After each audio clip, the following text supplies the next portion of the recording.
देखा था, स्वार्थ की कठिन तपस्या बिना खेद जो करता है, निज पर के हित साधन में जो निश्चिंत तत्पर रहता है। यहाँ पर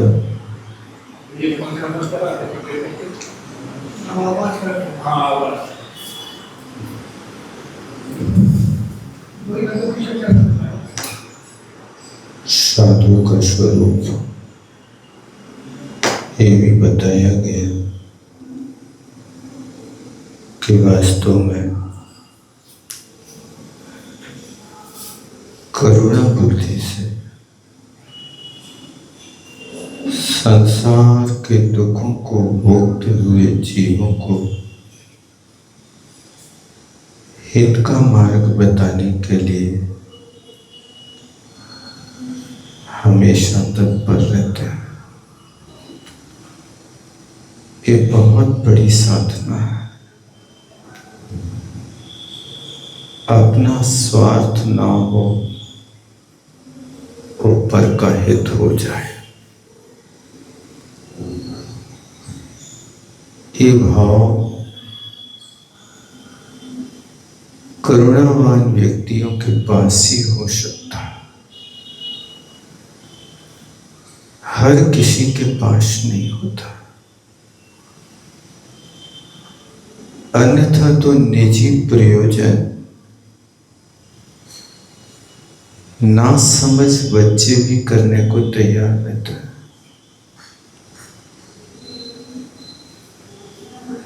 दादा कहें कि बेटा थोड़े पैर दबा दो, तो प्रश्न खड़ा करता, तुम क्या दोगे?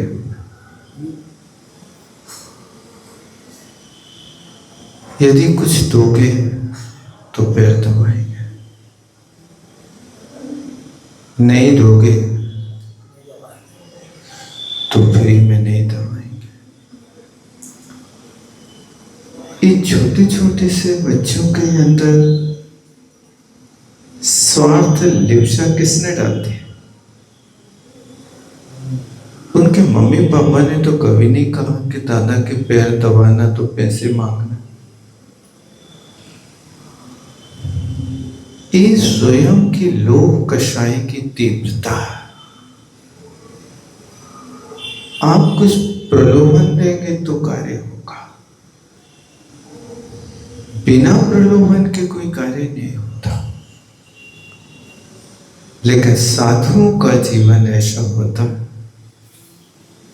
कि कोई प्रलोभन के बिना भी बिना खेद यानी परिश्रम भी करना पड़े परोपकार के लिए तो भी कोई खेद नहीं होता। ऐसे साधु जगत के दुख समूह को होते हैं, दुखों को नाश करने वाले होते हैं। जब साधु की स्तुति कर लेता हूं तो फिर अपनी भावना प्रकट करता, रहे सदा सत्संग उन्हीं का, ध्यान उन्हीं का नित्य रहे।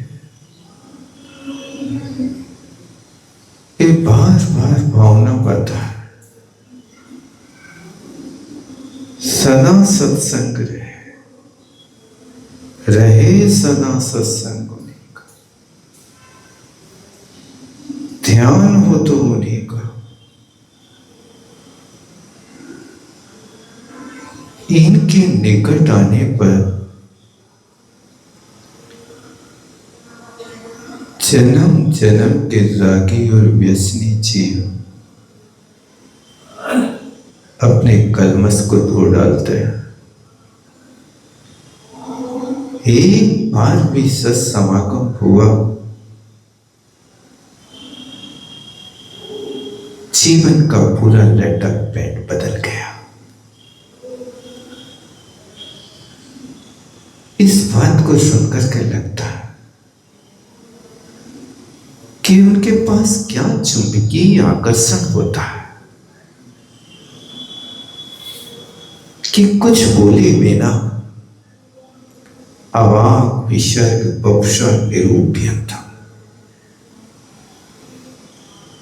वचन बोल नहीं रहे, बिना वचन बोले बपुषा निरूप्यंता शरीर को देखने मात्र से लगता है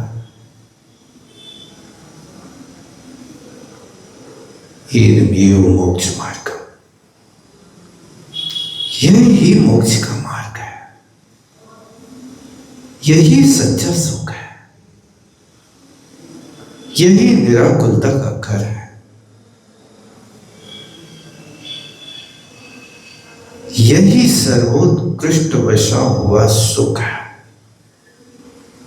हर पद में कष्ट है, साधु पद उत्कृष्ट है। दुनिया की कोई भी पद ले लो, सारे पद अपद है, लेकिन साधु का पद एक ऐसा पद है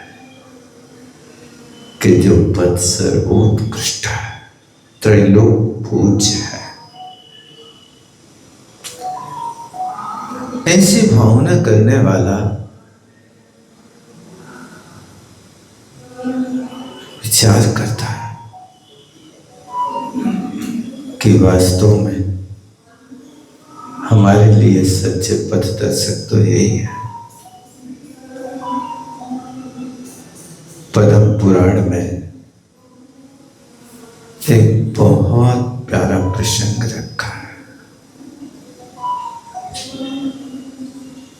और वो प्रसंग है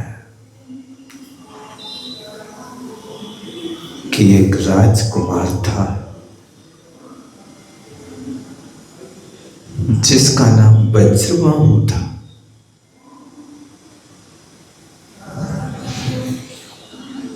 राजकीय सुखों को भोगा,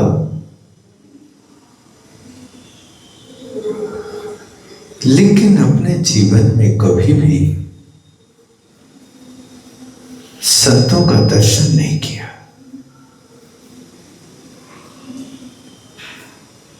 राजकुमार की जब प्रौढ़ अवस्था हुई,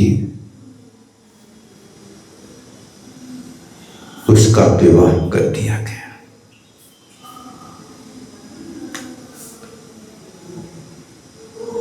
जिस कन्या से विवाह हुआ,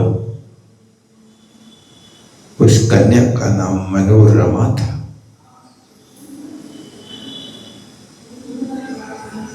और जो व्यक्ति कामासक्त होते हैं, वो इन कार्यों में ऐसे संलग्न हो जाते हैं जैसे मक्खी गुड़ में चिपक जाती है। हुआ है कि विवाह के बाद वज्रबाहु मनोरमा के साथ कुछ अपनी अलग ही दुनिया बसा चुके हैं। कोई राजकीय कार्य नहीं, कोई से कोई लेना देना नहीं। महल के एकांत भाग में जाकर के और अपना असीम सुख मानते हुए काल व्यतीत किया। लेकिन विवाह के बाद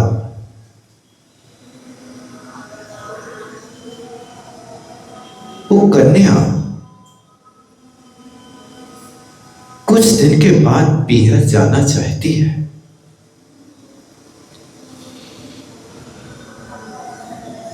और उसके पीहर से उसके भाई और बहुत बड़ी दलबल को लेकर के वज्रबाहु के यहां आए वज्रबाहु को पता लगा कि मनोरमा का भाई मनोरमा को लेवाने आया है।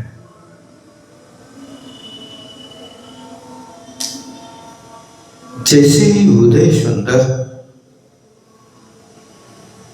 वज्रबाहु से मिला तो अपनी औपचारिकताओं को करने के बाद वज्रबाहु ने तो स्पष्ट कह दिया, उदय सुंदर तुम सब काम करना, लेकिन मनोरमा को ले जाने की बात मत करना।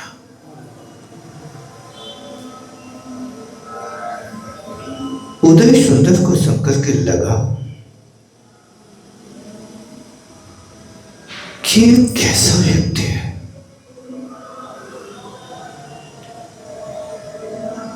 ये तो दुनिया की रीति है कि कन्या का विवाह होने के बाद एक बार तो कम से कम पियर जाती ही है। लगता है मैंने अपनी बहन जिस व्यक्ति को दी है, शायद ये लोग रीति रिवाज से बिल्कुल अनभिज्ञ है। उदय सुंदर ने उनसे कहा कुछ नहीं, लेकिन वज्रबाहु के इस व्यवहार से उदय सुंदर को बहुत गहरी चोट लगी। ये बात वज्रबाहु मनोरमा को पियर नहीं भेज रहा, उनके माता पिता को पता चला तो माता पिता ने, परिजनों ने अच्छे से समझाया, बेटा कन्या भले ही अनाथ हो, यदि गांव के लोग भी उस कन्या का विवाह करते हैं तो वे लोग भी एक बार कन्या को लेके जाते हैं। ये रीति है। फिर आप बड़े घराने के बेटे होकर के ऐसा व्यवहार करना उचित नहीं। सारे परिवार के लोगों ने, अंतःपुर के लोगों ने जी भर के समझाया। वज्रबाहु की समझ में नहीं आया। अंत में वज्रबाहु एक बात पर तैयार हुआ कि यदि मनोरमा पियर जाती है तो उसके साथ मैं भी अपनी ससुराल जाऊंगा। ये बात जो उदय सुंदर से कही तो उदय सुंदर ने ऊपर से तो प्रसन्नता व्यक्त की, हो वाक हमारे बहनोई साहब पहली बार में ही अपनी ससुराल के दर्शन करेंगे, बहुत अच्छी पधारी, आपका स्वागत है। लेकिन अंदर से तो उदय सुंदर को लग रहा था कि मेरा रिश्ता एक विश्वासशक्त व्यक्ति के साथ हो रहा है। आगे रिश्ता कैसे चलेगा जब प्रथम बार में ही इतना मशक्कत करना पड़ रही है? आगे क्या होगा?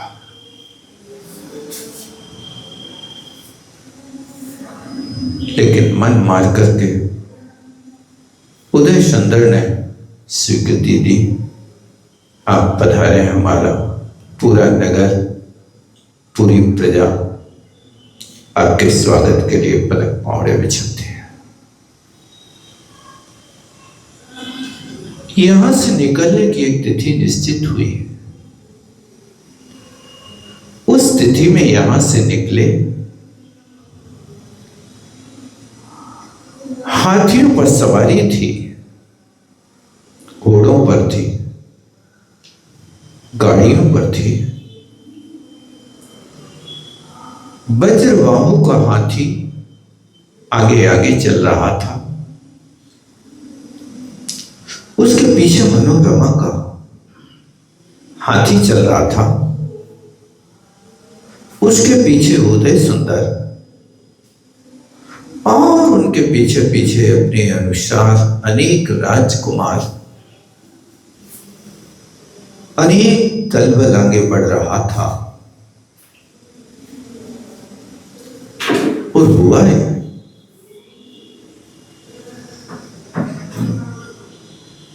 कि कुछ योजनों की दूरी पर पहुंचते हैं और एक बियाबान जंगल में प्रवेश करता है। उस जंगल में प्रवेश करने के मुख्य द्वार पर जिस वन का नाम भीम महावन था, उस वन में प्रवेश करते ही देखते हैं एक बहुत बड़ी शिला के ऊपर वृक्ष के नीचे परम तपस्वी, परम शांत स्वभावी, माशोपवासी, तरुतलवासी, करतल भोजी, ऐसी परम शांत मुद्रा के धारी दिगंबर मुनि महाराज विराज है।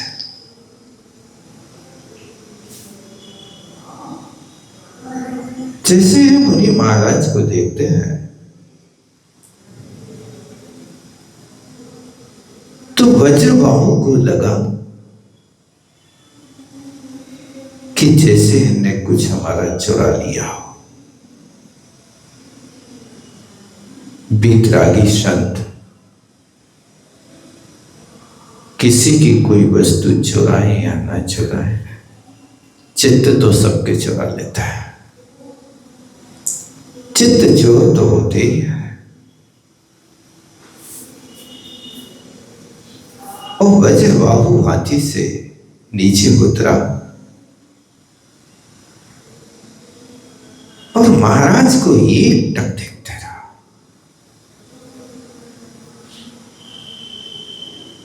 जैसे चुंबक के पास सुई आती है, चिपक के रह जाती है, इसी तरह वज्रबाहु महाराज को देखते ही चुंबक की तरह चिपक के रह गया।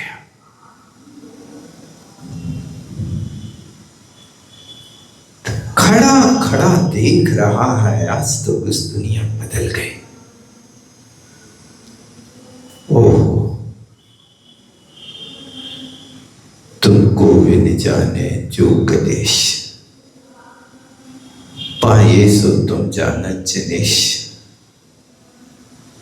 अंदर से कुछ पंक्तियां गुनगुनाने लगा। पीछे से उदय सुंदर, मनोरमा आदि की भी सवारी आ गई। वज्रबाहु के अंदर तो खिचड़ी अलग पक रहे थे। और उदय सुंदर ने जैसे ही इनकी ऐसी शांत मुद्रा एक टक चुंबकीय आकर्षण के सामने खड़ा देखा तो उदय सुंदर ने व्यंग कर दिया, लाला जी ऐसे लग रहे जैसे दीक्षा लेने के इच्छुक हो। अब ये तो अंदर से भरे रखा था कि जो व्यक्ति 8 दिन को स्त्री नहीं छोड़ सकता, उसके हृदय में वैराग्य के अंकुर कैसे पैदा हो सकता है। इस बात को सोच करके उदय सुंदर ने तो कटाक्ष किया था और वो कटाक्ष किया तो वज्रबाहु कहते हैं हाँ, भावना तो हो रही है।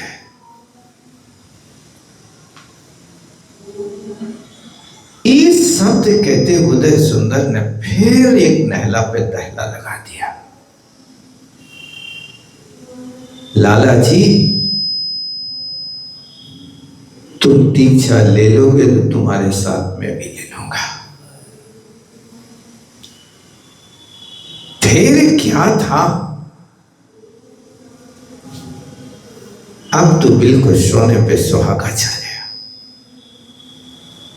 उनका कहना था और वज्रबाहु का गुरुदेव के लिए समर्पण था।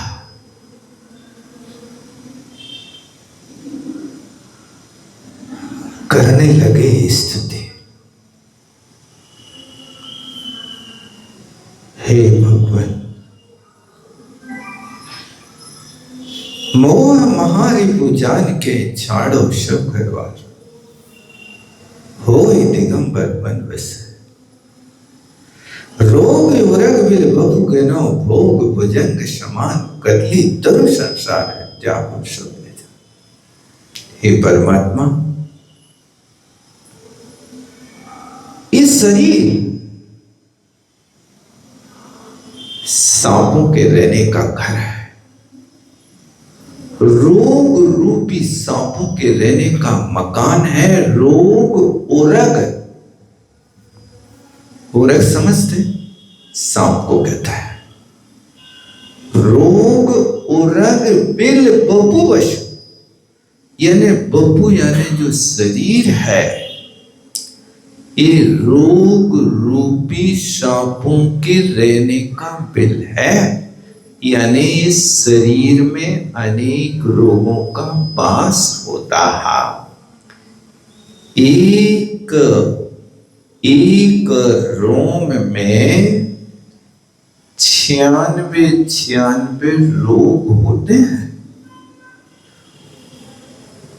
और 3.5 करोड़ रोमों की संख्या होती है।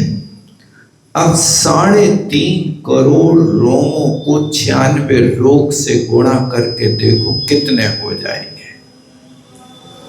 इतने रोग इस शरीर में वास करते हैं। तो रोग उरग बिल बहु गिनो, भोग भुजंग समान। और ये भोग कैसे हैं? काले सांप की तरह। सांप एक बार डसता है तो व्यक्ति का एक जीवन बर्बाद होता है, लेकिन एक बार का भोगा हुआ भोग व्यक्ति के अनंत भवों को डस लेता है। कदली तरु संसार है। ये संसार केले के वृक्ष की तरह है। केले के वृक्ष को तुम छीलते जाओ, कोई सार नहीं मिलेगा, निस्सार है। जैसे प्याज के लिए छिलके दर छिलके उतारते जाओ, अंदर में कोई सार फूट गुठली नहीं मिलती है। बस मैंने संसार के स्वरूप को जान लिया। अब मुझे संसार, शरीर और भोगों का वास्तविक ज्ञान हो गया। हे भगवान, इस संसार समुद्र से पार उतारने वाली दिगंबरी दीक्षा मुझे प्रदान करें। सारे के सारे मोह मुकुट उतार करके फेंक दिए। उदय सुंदर कहता, तुम कहां नाटक कर रहे हो? मैंने तो मजाक किया था और मजाक को तुम सत्य मानने लगे। साला बहनोई के अंदर तो ये होता ही है। अभी तो आप ससुराल घूमने जा रहे हो, मनोरमा को छोड़ करके मुक्ति वधू के वर्ण करने की अचानक कैसे तुम्हारे अंदर भावना पैदा हो गई? अब उदय सुंदर लाख प्रयास करता है, लेकिन बैरागी के आगे तो सारे राग बिल्कुल ठप हो जाते हैं। बहुत प्रयास किया, अंत में वज्रबाहु ने अपना एक निर्णय रखा, मुझे तो बस यही स्वरूप की रुचि लगी है, रहे सदा सत्संग उन्हीं का, ध्यान उन्हीं का नित्य रहे। बस मैं तो परमात्मा आपका एक बार दर्शन करके सदा आपके साथ ही रहना चाहता हूं। ये दुनिया जिंदगी भर पंक्ति पढ़ती रहती है, लेकिन कोई अंतर नहीं पड़ता। वज्रबाहु ने एक बार भी पंक्ति को नहीं पढ़ा, और वज्रबाहु ने एक बार जिन संतों का दर्शन किया, वो दर्शन करते पूरा का पूरा लेटर पैड बदल गया। कहां था, क्या हो गया। और वज्रबाहु दीक्षित हो जाता है, अपने हाथों से अपने घुंघराले काले काले बालों को उखाड़ के फेंक देते हैं। अब उदय सुंदर कहता है कि मेरे कहने से न दीक्षा ली है, दुनिया कहेगी कि तूने अपने बहनोई के साथ सही व्यवहार नहीं किया, इसलिए मेरा भी कर्तव्य है कि मैं भी इनके साथ हो जाऊं। उदय सुंदर ने भी अंत में निर्णय लिया, बस यही मार्ग सच्चा है, और उदय सुंदर भी दीक्षित हो गया। मनोरमा देखती है, सती का जीवन तो पति के चरणों में व्यतीत होता है। नारी की दशा एक नदी की भांति होती है, जैसे नदी दो किनारों के बीच में बहा करती है, इसी तरह नारी भी दो कुलों के बीच में बहा करती है। एक पितृ कुल होता है, एक स्वश्री कुल होता है, ससुर का कुल, पति का कुल होता है। मैं क्या करूं, मैं जैसी नारी रूपी नदी के तो अब दोनों कुल, दोनों कूल, दोनों किनारे ढह गए। पति भी दीक्षित हो गया, भाई भी दीक्षित हो गया, अब किसकी शरण में जाऊं, कौन रहा मेरे लिए, किसको मुंह दिखाऊं। ऐसा विचार करते करते मनोरमा भी दीक्षित हो गई, और जब तीनों दीक्षित हो गए तो उनके साथ 26 राजकुमार और दीक्षित हो गए, और साथ चलने वाले अनेक अनेक और भी प्रजा के लाल उनसे दीक्षित होकर के हजारों लोगों की लाइन लग गई। ये होता है कि जिस व्यक्ति ने जीवन में कभी साधु का दर्शन नहीं किया, एक पत्नी के पीछे भाग रहा था, अब वो व्यक्ति वहां पहुंचते ही, प्रथम बार दर्शन करते ही, अब पत्नी को छोड़ करके परमात्मा की ओर भाग रहा है। यही तो है, दूल्हा के हाथ की मेहंदी छूटी नहीं थी, और यहाँ पर उसने अपना रास्ता बदल लिया। यही होता, रहे सदा सत्संग उन्हीं का, ध्यान उन्हीं का नित्य रहे। सत्संग हो तो ऐसा सत्संग हो कि जिनके दर्शन मात्र से ऐसे परम तपस्वी गुरुओं के चरण जहां पड़ते हैं, वो क्षेत्र तीर्थ हो जाता। जी गुरु चरण जहां पड़े, जग में तीर्थ जे, सो रज मम मस्तक चढ़ो भूधर मांगे। ऐसे गुरुओं के चरण जहां पड़ते हैं, वो क्षेत्र तीर्थ हो जाता है। अब एक व्यक्ति जो महारागी था, आज महारागी महावीत रागी बन करके और अब माला फेर रहा, अपा शरणम पपजामी पा शरणम पवजामि। अभी तो जा रहा था, पत्नी शरणम पवजामि, बस पत्नी की शरण, मुझे पत्नी चाहिए और कुछ नहीं चाहिए। अब पत्नी कह रही है कि क्या कर लिया तुमने, अब तुम कुछ भी कहते रहो, मुझे तो अप्पा सो परमप्पा, मुझे तो आत्मा के अलावा और कोई दूसरी वस्तु रुचकर नहीं लगती है। वो ठिठोलियां, वो राग भरी बातें, वो एक दूसरे के प्रति आकर्षण आज कहाँ चला गया।